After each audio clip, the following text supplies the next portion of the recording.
Welcome to our Expert Insights interview.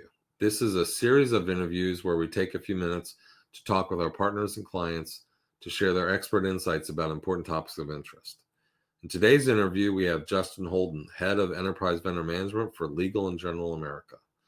We have worked with Justin and his team over the last 2 years to help them develop, implement, and provide ongoing support for their vendor management program. In today's discussion, we'll be talking about the lessons learned during the COVID-19 pandemic and how he and his colleagues have strengthened their program. Justin will also share his thoughts about what lies ahead in 2021 for vendor lifecycle management. Welcome, Justin. Thanks for joining me. It's great to see you. I appreciate you sharing your firsthand perspective about how a global insurance company responded to the pandemic, important lessons that all of our listeners can benefit from. Before we get started, can you introduce yourself and talk a little bit about the work you do at Legal & General America? Sure, Paul. It's great to connect with you again. And my name is Justin Holden. I am the Enterprise Vendor Manager for Legal & General America. Legal & General America, or LGA, we sell term life insurance in all 50 states. I'm fortunate enough to actually work with Vendor-Centric to design and implement relative controls around our vendor management office and vendor management program. I've been in this role for about almost 3 years. And prior to that, I was in the hospitality industry. Yeah, that's great. Thanks, Justin. Given that you do head up vendor management for the company, can you talk a little bit about some of the impacts that you experienced with your program? I know we all have some relevant stories and we all have some unique stories. Yeah, definitely. So where to begin? I would say that, every probably risk management and vendor management office around the country and around the globe was impacted one way or another from COVID-19. For LGA specifically, I would say we were impacted most on the forefront where you could actually see visible impacts from COVID-19 were performance issues. I think one of the big things that we encountered that some of our key suppliers, and given the nature of the services that they provide us, were not prepared to ramp up in a work from home setting or a different environment.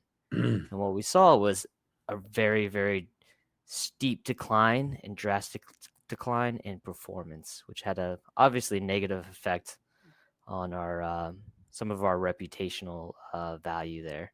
So I think that was one of the immediate impacts of COVID. Secondly, it really changed, I think, the philosophy of our management and how they viewed risk management and supplier risk management. The way that we structured Legal & General America's vendor management office and program is that we're essentially a hybrid model.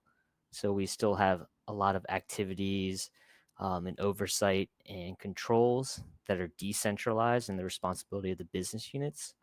But at the same time, myself and my team does serve in a centralized capacity for certain aspects.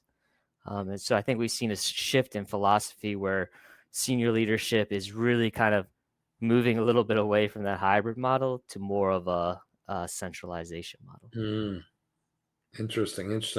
So, that seems to be one of the big changes or improvements. Are there any other changes that you had to make in response to the pandemic and improvements or strengthening the program?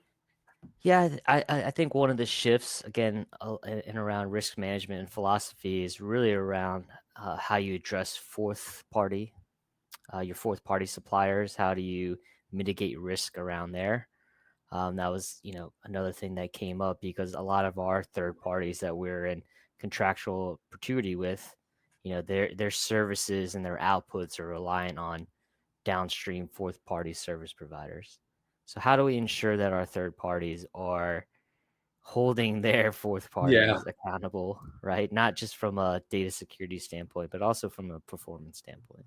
And that seems to be a kind of something that's raising across the sector. I'm just curious, as you look ahead into the year ahead, are there any key priorities or key things that you're planning on for changes or additional strengthening of the program?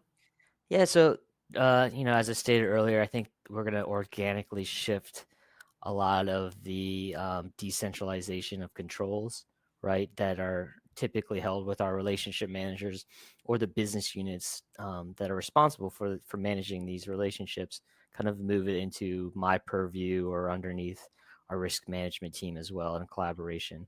So that means really more oversight planning, oversight and having communications proactively with these suppliers on, what are they doing for their performance? What are they doing for their SLAs? How are we holding them accountable? Really looking over our invoices, Yeah. because what we found on a very small subset of the population is that really you can identify a lot of deficiencies with your supplier and their health, and and how stable they are as an organization based on their performance. We just found that to be very valuable and kind of had a near miss where for prior to COVID, we were working with one key supplier and month over month over month, their performance was just lagging. Mm, And we moved away from them. And luckily we did so because overnight they went bankrupt, just wow. closed shop. So I think highlighting the value of the performance is key. I think we were very uh, focused on a very small population, and going forward, we're going to open that up and really apply that across the organization as well. So more kind of active management of looking at the financial health of the organization, looking at performance on a more continual basis. I know it's for me, I think about the industry, I think back just even a couple of years ago, and there was kind of a set it and forget it mentality to due diligence and risk management where you'd look at an organization once a year and go, oh, they everything checks out and looks good. But Right. I think in today's world, what you're describing, that just doesn't work anymore.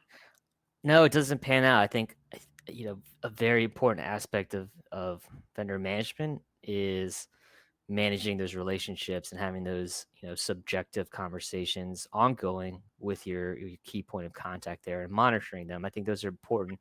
You'll learn a lot about the health of the company and the direction of your relationship. And I think that's key in terms of planning, from a supply chain management standpoint and mitigating risk.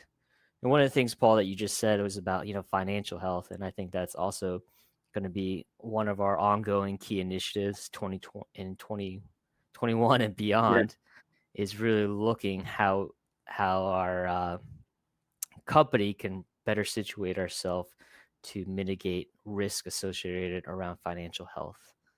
Yeah.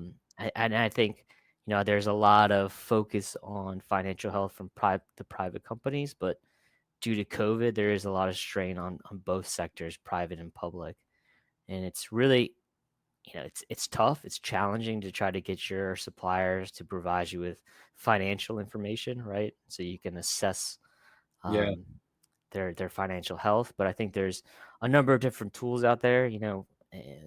One of them being Rapid Ratings or Argos Risk, Yeah. where you can get a pretty good independent insight on the predictive scoring and different trends to help you prepare your organization to mitigate those risks. Yeah, that's excellent. Well, hey, Justin, I think it was a great discussion. Really some good insights you shared. I really appreciate it. It was great to see you. I'm glad you're doing well and look forward to talking again soon. All right, take All care, right. Paul. Have a good Nice day. talking to you. All righty. Bye-bye. Bye.